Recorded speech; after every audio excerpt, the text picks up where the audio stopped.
Welcome back. This is Senate Health and Welfare. We are continuing our meeting of February 15th, and we have with us Sarah Teachout, who is here to provide testimony on S-244.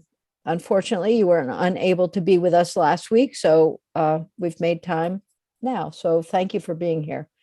Great. Thank you so much. Sarah Teachout from Blue Cross and Blue Shield of Vermont. I really appreciate you accommodating my schedule. I have some comments on S-244, the act relating to strengthening primary care and primary care providers. So the first sort of few comments will be about audio-only telehealth. And I did provide some documents to the committee that I'll reference here. One is a RAND blog, and then a report from, I believe it's the Congressional Budget Office. So I'll mention them as I get there. Blue Cross and Blue Shield of Vermont recognizes that audio-only telephone care bridged a critical gap during the COVID-19 pandemic. In the long term, however, we have significant concerns about promoting audio-only care as a substitute for either audio-visual or in-person care. We expressed these concerns at the Department of Financial Regulation work group last summer, and they're primarily focused on the quality and the value of audio-only care. And also on health equity implications, and we spoke about those. This recent publication by RAND that I provided the committee is an excellent summary of some of these issues, and it cites the latest research on audio-only care. So the RAND article discusses how the ongoing delivery of audio-only visits can reduce the quality of care among low-income populations and contribute to health disparities. It references studies that have shown that clinicians can miss visual cues and struggle to establish a rapport with patients, and that the visits generally are shorter. Additionally, patients report lower satisfaction and comprehension rates, which is critical concern for patients following medical advice. Even as new data emerges about the quality of audio-only visits, it's clear that some patients, including many commercially insured patients, are largely getting more evidence-based testing services, which are the same as in-person and video visits, while low-income patients are getting this untested service that is audio-only. Furthermore, the RAND study notes that cervical cancer screening rates, child weight assessments and counseling, and depression screenings and follow-ups at FQHCs declined while telehealth, predominantly audio-only, was being used. I think the most important thing is that telehealth experts have pointed out that failing to rein in audio-only visits risks escalating costs and creating a two-tiered system in which affluent patients get video and in-person visits, while low-income patients get telephone calls. These are all direct quotes from that report, and one more point that RAND made that I found particularly alarming, that generous pay parity reimbursement for audio-only visits may be creating perverse incentives to deliver substandard care to the most underserved. So when we implemented the emergency rules for telehealth, audio-only services were included using the exact same codes as audio-visual visits. This was done primarily to make it easy for providers to understand and implement these changes quickly, as well as not require changes to our claim system and make it easier for everyone to act quickly. Therefore, we cannot identify which claims are for telephone calls only and which are for audio-only visits or audio-visual visits. The data that is so critical for analyzing the impacts of this policy didn't begin until January 1st of this year. One of the key components of the DFR audio-only regulation is requiring separate and consistent coding for telephone calls across all payers. So there's a lot of details in their regulation, but I think that's one of the most important things they implemented. We plan to review the Vermont specific data, and it will allow us to evaluate how audio-only calls are being used by providers. Currently, we can't review the usage without an in-depth audit. With the new coding, we'll be able to see if a telephone visit is followed up by an in-person visit, or if these are being used to notify patients of test results after a visit, or what other types of services are being delivered over the telephone. I heard you ask several times about the basis of comparison, but there's a huge number of variables involved here. Even when we only focus on the payment variable, every payer, Medicaid, Medicare, and all the commercial payers have negotiated different rates. So 100% of in-person is not consistent across any payer. I'll wrap up here on audio only. DFR did a remarkable job navigating all of the stakeholder concerns during the work group and had plans to evaluate the data and research each year as more information becomes available. If you haven't heard from them, you really should. They had a very comprehensive plan and proposal, and I believe that the proposal in this bill undercuts their work.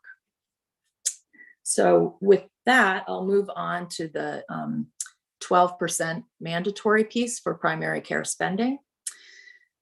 So Blue Cross as an organization supports primary care providers, and we, like you, believe that primary care is the backbone of wellness, and a strong primary care system is essential here in Vermont. The proposal to mandate that 12% of healthcare spending on primary care is a blunt attempt to increase primary care revenue to practices, and despite assurances that this will not increase premiums, fee-for-service payments, or overall healthcare expenditures, the money really has to come from somewhere. Blue Cross commercial ratepayers have participated and paid into all of the state's healthcare reform efforts. On top of the state's efforts, we have our own programs and policies designed to support primary care. I was going to talk about a few of the things that we've done. We contribute on behalf of our members to the Blueprint program, which largely benefits primary care practices. We were the first, and for a long time, the only commercial payer to participate in the all-payer model and collaborate with OneCare Vermont. This means we've been contributing to the primary care support programs and care coordination payments through that program, and we are the only payer to include our self-funded employers in the program. We have designed our plan and benefit packages to be able to allow for primary care visits at no cost share. So when you look at the non-standard plans that Blue Cross offers, we have what we call 3, 6, 9 plans, which are 3, 6, and 9 no cost share primary care visits per year. These are now being mandated by the Green Mountain Care Board to also be included in the standard plan designs. We also, as a policy, always had lower copays for primary care visits to encourage people to visit their primary care practice when they did have an out-of-pocket cost. And then we have undertaken our own collaborations with primary care practices. 2 recent examples I have are one that I sent you some information about. We call it Vermont Blue Integrated Care Program. So I won't get into all the details here, but it's a program that we work on with primary care practices. We pay them some care coordination payments in return for some value-based expectations, some quality measures, and then additional support in certain areas for diabetes and hypertension and a couple other programs that we focused on. The second is a project we have with the Plainfield Health Center to establish them as the first trauma-informed FQHC and primary care practice in the state of Vermont. They reached out to us and we've partnered with them on this program. So in short, we believe that Blue Cross is doing more than any other private insurer in the state to support primary care. There's a number of reasons why these efforts aren't borne out in the Act 16 report. They're technical, but they're very important. So I did provide the Act 16 report on the website too, and you probably heard a presentation of this sometime in the past. I participated in the work group, and it was really an interesting and useful exercise to try and measure the portion of primary care spending here in Vermont. The 12% number, though, is just arbitrary. It was plucked from the Rhode Island number, and it doesn't mean anything specific to Vermont. There are several important issues with the definition and measurement of primary care, and we contributed an appendix. It's way back, maybe you got to it, on pages 26 and 27 of the report. And I just wanted to highlight some of the findings when we looked at our own data separately from the report. So the stuff in the report was all commercial payers combined. So internally as an organization, we use a broader definition for primary care, and we include both primary care services provided by a specialist, which wasn't included in the report, but also non-primary care services delivered in a primary care provider's office. So we estimated that 17.5% of our spending, excluding non-claims-based spending, such as blueprint and immunizations and value-based payments, are what Blue Cross spends on primary care. The most important finding, and there's a chart in the report where we broke out primary care spending by the age. We did under age 18 and then over age 18. As a company, we don't cover that many people over 65.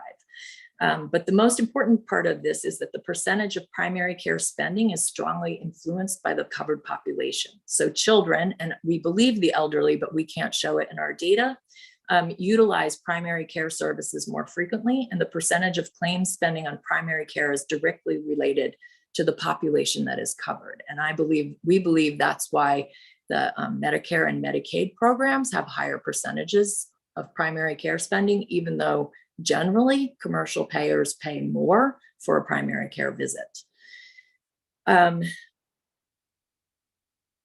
So there's several ways to increase spending on primary care in the state of Vermont. And the way that this bill, your proposal, says that you don't increase the utilization of primary care and you're not increasing the reimbursement directly for primary care. So one of the other ways to do that is to increase the types of services received in a primary care setting.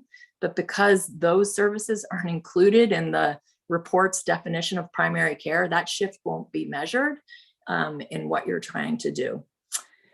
I've got a few more things to go through. So I appreciate the time. The legislature's also enacted some contradictory policies around primary care and some that undermine our efforts. As you know, primary care services are provided both by hospital-owned and independent primary care settings. In 2018, approximately 48.1% of primary care services were delivered by a provider affiliated with a hospital, and the remaining 51.9%, so it's close to 50-50, was by an unaffiliated provider. This dynamic is significant in the outcomes in the study. So in 2018, and I don't know how many of you remember, but the Green Mountain Care Board Qualified Health Plan rate decision ordered an adjustment to the evaluation and management codes. So these are the CPT codes that are sort of standard for a primary care visit, but also all kinds of other office visits paid to academic medical centers. So this was in response to the payment differential and provider reimbursement report that the legislature required. So beginning on January 1st, 2018, UVMMC's professional reimbursement was reduced by 35%. The overall primary care spending calculation is 4% lower in 2018 due only to this policy change. So the percentages in your report for Blue Cross at least are 4% lower because of that policy shift. There's a lot else going on in healthcare reform. Simultaneously, you're considering hospital sustainability and global hospital budget proposals brought by the Green Mountain Care Board. There's a considerable conflict between how to manage hospital sustainability and shift more resources to primary care. These types of healthcare reform efforts shouldn't be siloed from each other. They really need to be considered as a package. I'm getting closer to the end here. Increasing commercial health insurance costs for hospitals, for primary care, for healthcare reform initiatives by limiting our leverage to negotiate the lowest drug prices through PBMs, for more benefit coverage such as hearing aids and infertility benefits by expanding the Blueprint program. All of these proposals shift more of the costs of healthcare onto the ever-shrinking commercial pool. And this makes healthcare increasingly unaffordable for those middle-income Vermonters covered under these plans. We fundamentally know that it's just simply too expensive today for people who pay premiums each month and their out-of-pocket costs. None of these proposals being actively considered will make healthcare more affordable for Vermonters. So that's the points that I had on the 12%. I'll just quickly say that requiring the Green Mountain Care Board to hire a primary care professional on staff will just increase the cost of government regulation, which is yet another cost billed back to commercial ratepayers' premiums. The Green Mountain Care Board already has a primary care advisory group that meets regularly to advise on policy. And they also have the ability to hire consultants whenever they need expert support. There were a few questions that I listened to the last time you heard testimony in this bill that I'd like to try and proactively answer. First is the Department of Financial Regulation has oversight over payer-provider contracts and has reviewed our contracts with providers and certain provisions retained in them.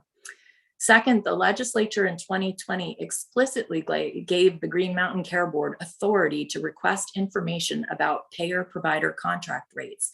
It's in Section 6 of Act 159. This is the bill that also required the hospital sustainability planning. Finally, the contracts do not tell you anything about medical coding, so it's not hidden in contracts. Information about how the codes are used and billed are included in our payment policies that are available online on our website and are transparent and open to the public. So those were the few points that I wanted to make, and I'm happy to try and answer questions. Sarah, thank you. Do you have this in writing? I know you've given us some references, but if you have it in writing, it would be helpful for you to send it to Aaron, and we'll get it up on the webpage. There's a lot there. And I know that you are representing your organization and doing it very well, and we appreciate your time. I'm happy to send it in writing. Okay, that would be great. Questions of Sarah Teachout? Senator Hardy.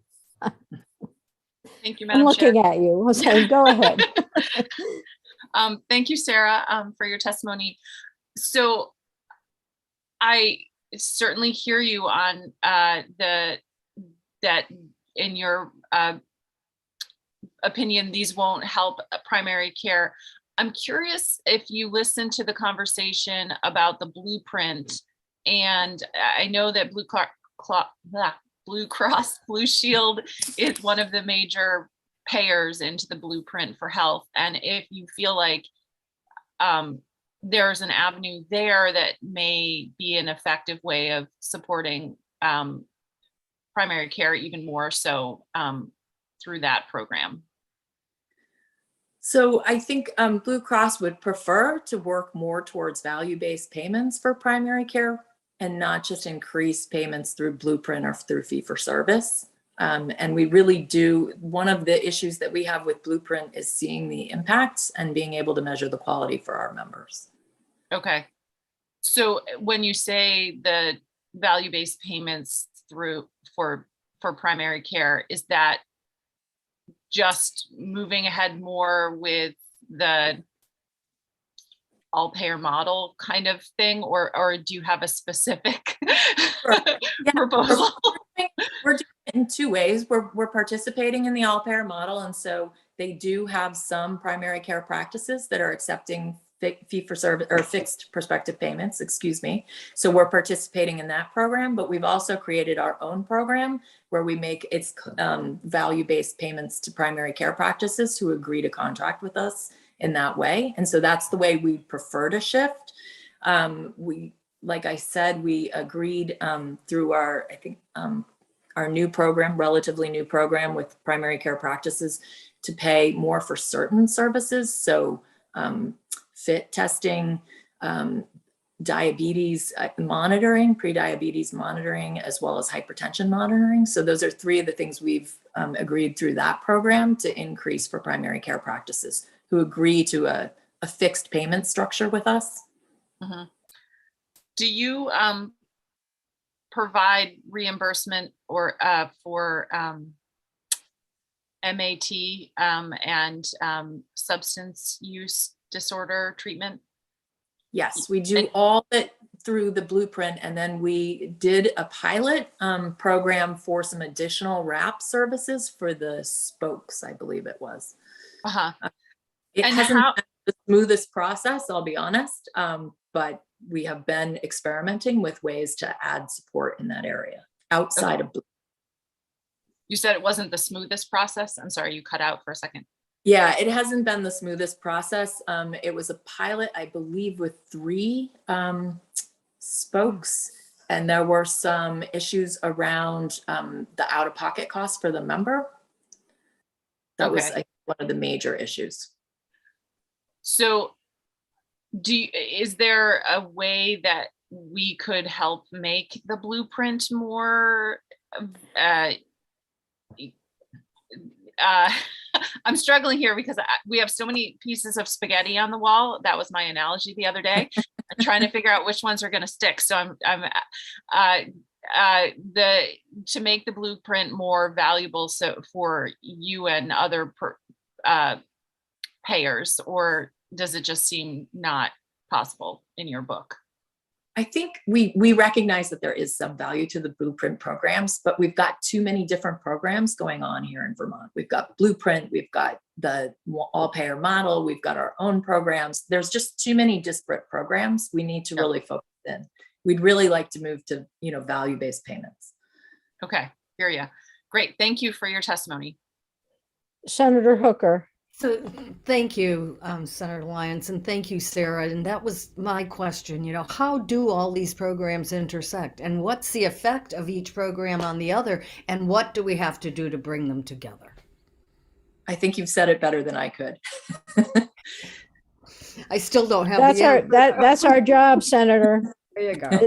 Yeah, the buck stops somewhere. It's stopping everywhere right now.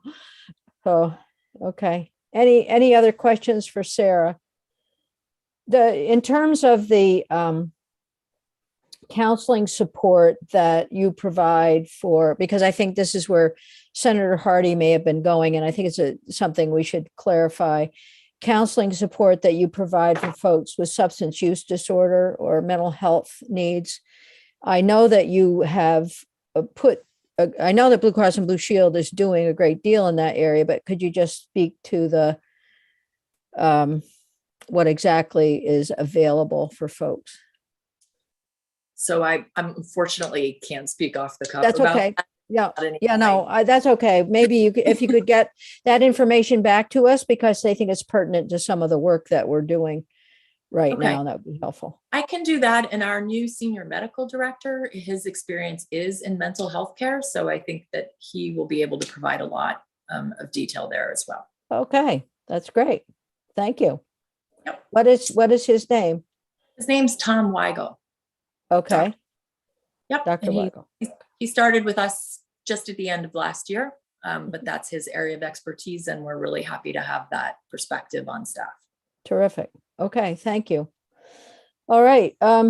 So committee, we're going to turn to, I thought we might be able to talk with Katie this morning, but I don't think it's time yet on 194 and 195. Just a message from Katie that she has put those two bills together, but without significant language changes. So we're going to have to, we'll have to go through that new bill and make our decisions around the bill. We're also in communication. Katie's been in communication with Department of Mental Health on the bill, and so we'll have to get feedback from them. Then Jen Carby is here, and I know you're here because of S-244. Is there anything that you wish to add at this point relative to the information we've just heard? I did have a question. I know that Sarah referenced Rhode Island as the 12%, but I'm trying to recollect if there was also a Green Mountain Care Board assessment of the 12%. Jennifer Carby, Office of Legislative Counsel. I think the 12%, I think Sarah's right that the 12% came from Rhode Island. That was my recollection as well. And then when actually this committee, or the predecessor of this committee a few years ago, worked on the bill looking at increasing primary care spend to at least 12%. That's what you directed the Green Mountain Care Board to study. So that was the connection for the 12%. That was the study. Okay. All right. Well, that's good. I don't think we need to spend time this morning going through S-244. I think a separate time for the bill will be important. But I will say that there is a new report that is now on our webpage. Aaron put on the webpage for us on the benchmark plan. And it does indicate 0% zero copay for primary care visits, up to 3 visits in a year. And you, as you go through the report, if you can remember this or write it down, go to slide, I think it's slides 18, around slide 18 or 19, you will see the data on what is in place for QHPs. So for the various qualified health plans, what the benefits are being recommended. And actually, it's the Green Mountain Care Board's job to do this. So what they're putting in place, essentially. So you should maybe look at that. But it does include 3 primary care visits. And you're probably going to ask me, what's the name of the report? Good question, and I will give it to you. Hang on.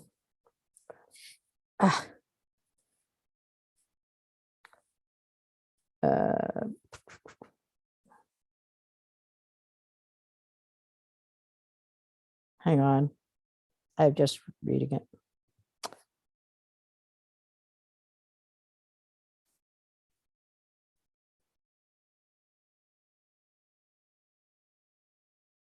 Aaron, what was the report that you just put up?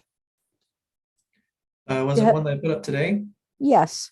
From Green Mountain Care Board? Yeah. Oh, here it is. Is that There's it? No. 2.